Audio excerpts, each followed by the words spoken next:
So don't worry. It's God's way sometime that something won't show up. Let's see what you do. So don't worry about that.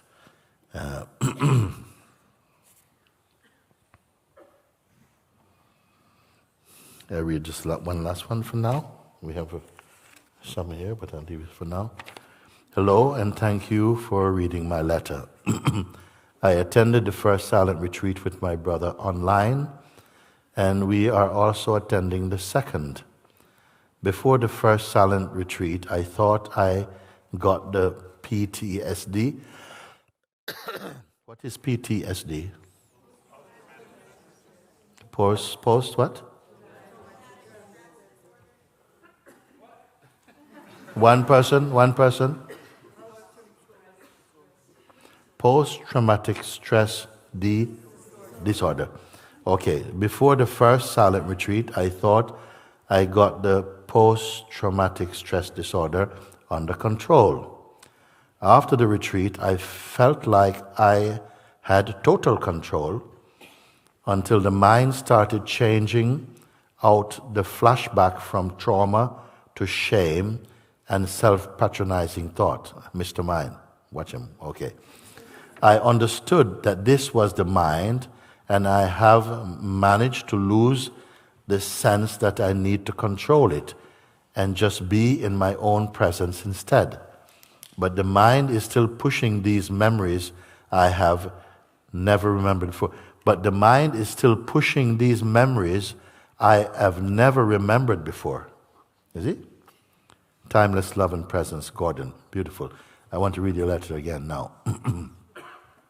So I attended the first silent retreat with my brother online, and we are also attending the second, which is this one.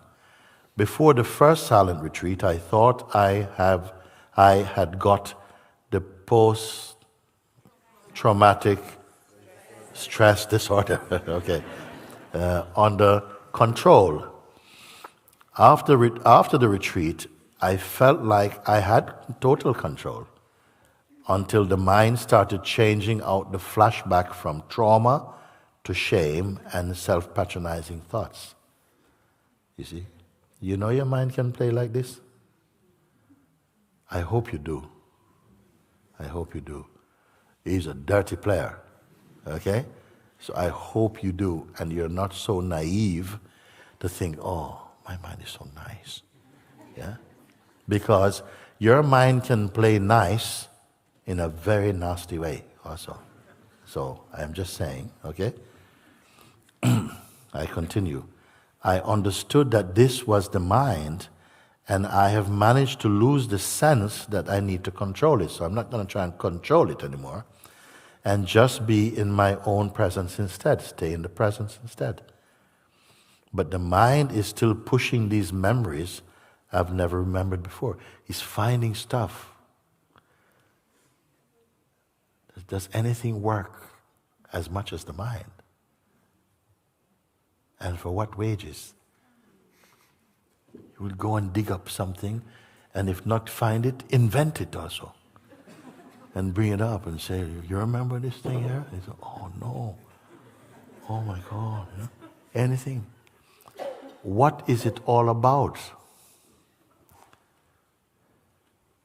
What is it all about? Because many people will be surprised and say, but I'm only trying to find the truth.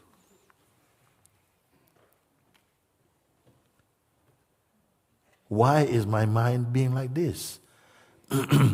How can God allow my mind to be like this? So where do we have to go? To look at the one who is suffering this. I am going to start rounding off about this one. It's a very important one. This letter is very significant for me. Because here is someone, young man here just wrote, he and his brother has done the first retreat. He had this condition. Then, by the end of the retreat, he realized, wait a second, I think I've got that under control. Okay? then it turned out that it's not under control.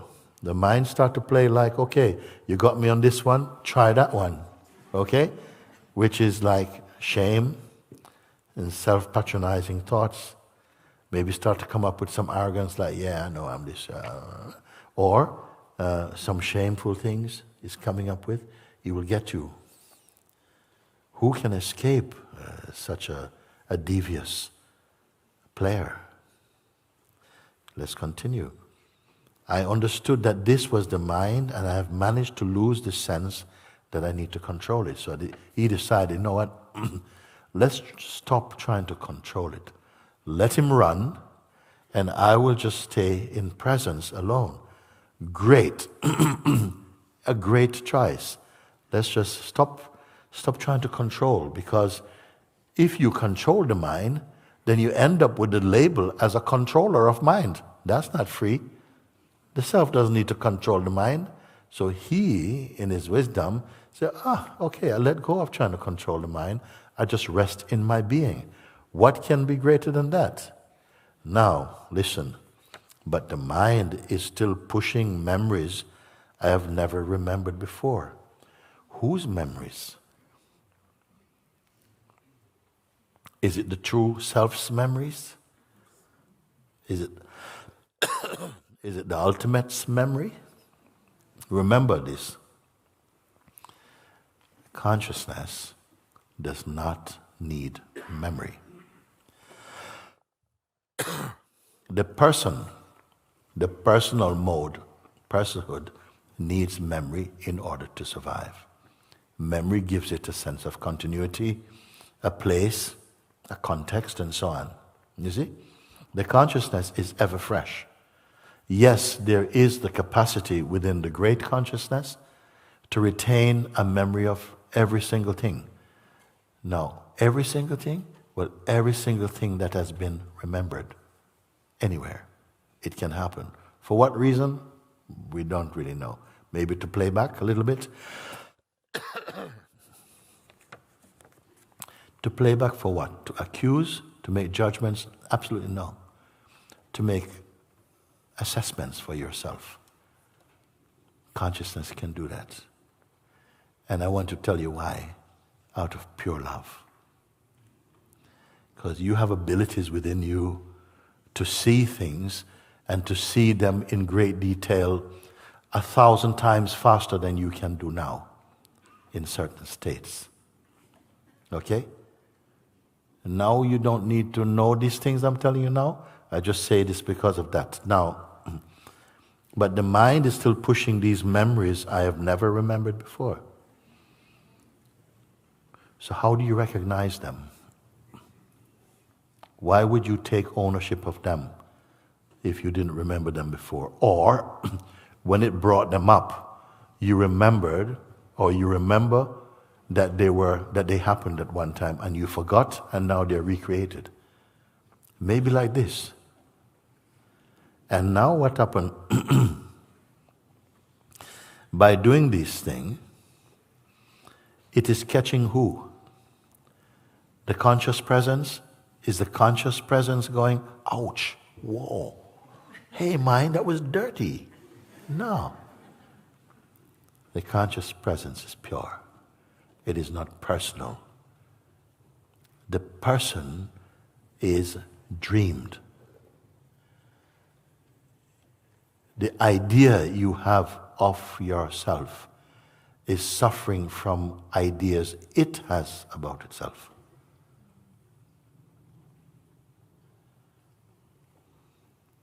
Too subtle?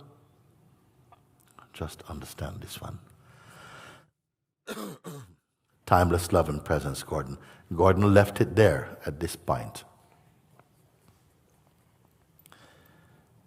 What do I want to say about this is that to expose the cunningness of the psychological mind.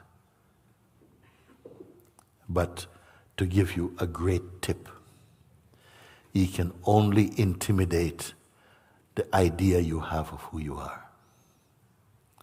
It can only intimidate your self-image. not what you're here to find out. He's doing everything to kind of get you to remember the person you dreamed you are. So that the more he can frustrate this person, the more he can buy time. This is play. For the person, it can seem vicious. For the one who is awake, it is magical. One time you look back and say, thank you for this hardship, because my delusions bit me so deep that I had to come out of that sleep. Can you relate to what I'm speaking? Yes.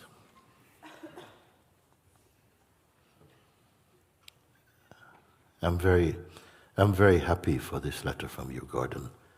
I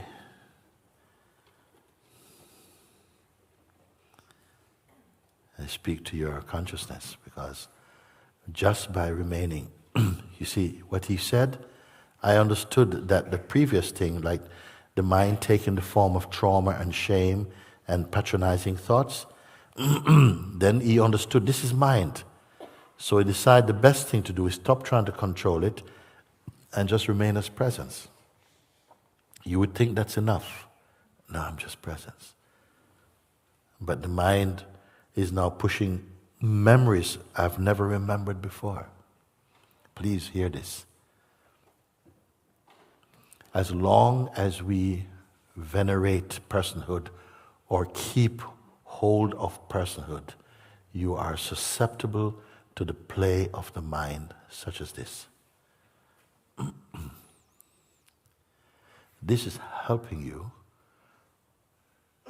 to cease giving so much importance to your mind. Now I'm reading this letter not out in the world, I'm not reading it to everybody. I'm reading for those who are in the search for truth, so that you know who the player is in this. When from consciousness somehow presented some dichotomy and a portion of itself became person, also a portion of itself split from the universal mind and became the, what you may call the the company, the companion for the person for a while. Who would play the friend and the enemy of personhood. As you are leaving, sometimes only when you are leaving one state to a higher state are you able to look back and evaluate the state you are leaving. Only then you may find, whoa, I was living in such a tight life before. Now I'm in the open. But while you're in the bubble of your own life, it will feel like it's its own universe.